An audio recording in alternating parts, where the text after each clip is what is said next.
Let me tell you something. If you wanted to try to get me on board for allowing illegal immigrants to pour through our southern border, the best way you could possibly do it would be to show me a video like the one we're about to show of a young lady down in old Mexico proffering her wares to the entire stadium. Fellas, have you ever, and I mean ever, been at a sporting event where an attractive woman decided that her response to her team scoring was going to be hauling out her titties and shaking them around? As much as I suspect making that kind of thing a regular occurrence would propel the popularity of sporting events to previously unfounded heights, the truth of the matter is that it doesn't happen all that often.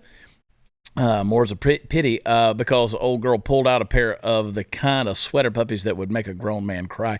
Well, there's good news and there's bad news, folks. The bad news is Carla Garza, the human smoke show, is now banned from the soccer stadium in which she did her little flash dance. And flesh dance. Apparently, the stadium authorities had neither the patience nor the forethought to invite her back to the next game and publicized that she was going to be there in advance. Or alternately, I should say, they have policies against doing anything, fun. At any rate, the good news is she's on OnlyFans now, and for the low cost of only $14 a month, you can follow her.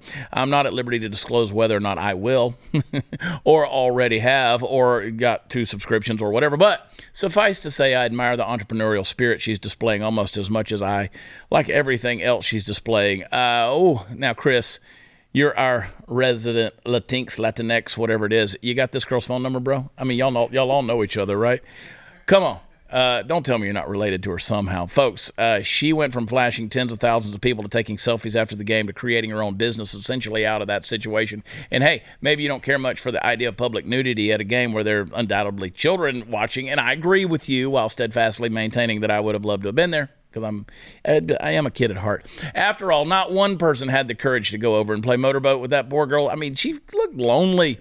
This is why you lost the war, Mexico. But even if you don't approve of the way in which this girl got started doing what she's doing now, you got to admit that's one hell of a way to cash in on a weird situation. I mean, if you're going to show people the goods anyway, you may as well, not do it for free. Am I right? And as usual, all of this has gotten me thinking. I believe it may be time for me to attend my own sporting event, after which I also will set up an OnlyFans account.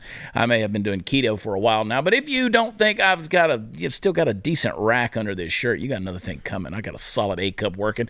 In fact, I may have to use the reverse model, which is basically people paying a monthly fee for me not to take my clothes off on camera. I indeed am my only fan, but blackmail is just as good as bribery when it comes to the business world, so you do what you got to do. And if someone forgets to pay for a month, well, I guess you're going to find out real soon that the media doesn't make you censor nipples if they're hairy.